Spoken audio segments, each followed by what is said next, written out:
Assalamualaikum warahmatullahi wabarakatuh. Nama saya Revindo Prima Sultan Narendra dari Sarjana Terapan Teknik Elektronik. Di sini saya akan menjelaskan tentang suction pump sentral. Yang pertama itu ada pengertian dari suction pump sentral. Jadi apa sih itu suction pump sentral? Jadi suction pump sentral itu dikhususkan untuk menyerap cairan-cairan yang sudah tidak dibuat lagi dalam proses operasi, seperti contohnya nanah dan darah. Dan dapat dilihat di sini bahwa terdapat sebuah suction pump dan regulatornya.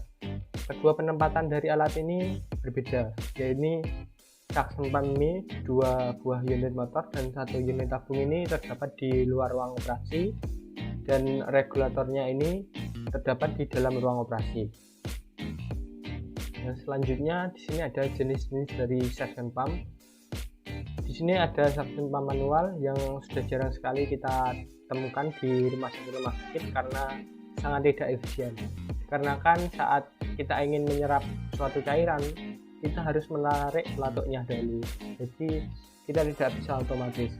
Dan suction pump manual ini sudah tergantikan oleh suction pump portable ini, dimana alat penyerapannya ini sudah otomatis. Kita tinggal memencet tombol on untuk menyerapnya dan memencet tombol off untuk menghentikannya. Dan yang di tengah ini ada wall mounted, di mana wall mounted ini akan terhubung dengan suction pump sentral yang ada di ruang operasi tadi. Di sini terdapat komponen-komponen dari suction pump sentral. Yang pertama ada motor sebagai penggerak, selang sebagai penghubung, botol sebagai penampung cairan, manometer, suction regulator, pengaman sebagai tanda cairan berlebih atau overflow protection. Di mana overflow protection ini ditujukan untuk memberitahu operator di mana saat botol sebagai penampung cairan itu akan penuh.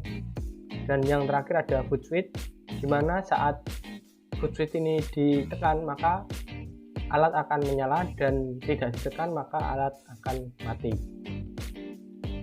Ini ada syarat-syarat dari suction pump yang dipasang di rumah sakit, yaitu mempunyai daya hisap paling tinggi kurang lebih dari 600 mmHg. Jadi kalau lebih dari 600 mmHg ini tidak boleh digunakan. Jadi harus kalibrasi dulu agar kurang lebih 600 mmHg. Dan yang kedua ini ada mempunyai 2 unit vakum seperti gambar yang di pertama tadi, mempunyai 2 unit vakum, 2 unit motor vakum tadi. Dan yang ketiga ada mempunyai 1 unit tangki vakum. Terus yang keempat ada mempunyai 1 unit kelengkapan seperti katup dan pemipaan. Di sini pemipaan sebagai penghubung dari alat-alat tadi, dan katup digunakan untuk sebagai pengaman cairan jika sudah masuk atau sudah keluar tidak bisa kembali lagi. Dan yang terakhir harus bisa bekerja secara otomatis terus-menerus dalam waktu 24 jam. Di sini ada cara kerja dari suction pump sentral. Prinsip dari pompa pada suction pump adalah dengan jalan mengekspansi volume ruang oleh pompa sehingga terjadi penurunan tekanan vakum parsial. Jadi tabung yang ada di suction pump sentral ini akan disedot oleh 2 buah unit motor vakum tadi, sehingga 1 tangki vakum tadi akan dapat menyerap cairan.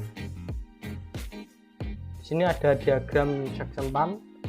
Di sini dapat dilihat bahwa motor ini akan terhubung ke arus PLN dan akan menyerap tabung vakum ini. Tabung vakum ini akan diserap dan dikeluarkan di katup tiup, sehingga tabung ini akan vakum dan akan bisa menyedot dari tabung isi ini. Jadi nanti tabung isi ini akan menyerap juga cairan-cairan yang ada di pasien. Di sini ada arah putaran motor, yaitu berlawanan dari arah jarum jam. Berbeda dengan seperti motor kipas pada umumnya, karena motor kipas itu membutuhkan tekanan yang positif, tetapi kalau motor yang ada di suction pump ini membutuhkan tekanan negatif. Sini ada cara penggunaan suction pump. Yang pertama, pastikan alat dan persiapkan alat yang digunakan dalam proses steril. Jadi sebelum digunakan pastikan dahulu alat tersebut steril. Yang kedua, pastikan antara hubungan suction mesin dan tabung cairan. Jadi ini kita mengecek pipa-pipa dan mengecek juga katup-katupnya. Dan yang selanjutnya, hubungkan tabung cairan ke kateter menggunakan pipa. Selanjutnya, lakukan percobaan menghisap dengan air bersih. Jadi sebelum digunakan untuk menghisap cairan-cairan seperti nanah atau cairan darah, kita dianjurkan untuk mencoba dahulu dengan menggunakan menghisap air bersih. Nah, selanjutnya cabut pipa penghubung antara mesin dan kateter dari tabung. Jadi ini setelah penggunaan terjadi. Nah, selanjutnya tutup dengan rapat tabung cairan atau bersihkan dan buang dahulu cairan-cairan yang ada di tabung cairan tadi. Selanjutnya lakukan sterilisasi pada kateter dan tabung. Jadi sebelum disimpan kita harus mensterilkan lagi tabung dan kateternya agar tidak berbahaya saat dipakai nanti. Terima kasih atas perhatiannya. Mohon maaf bila ada salah. Wassalamualaikum warahmatullahi wabarakatuh.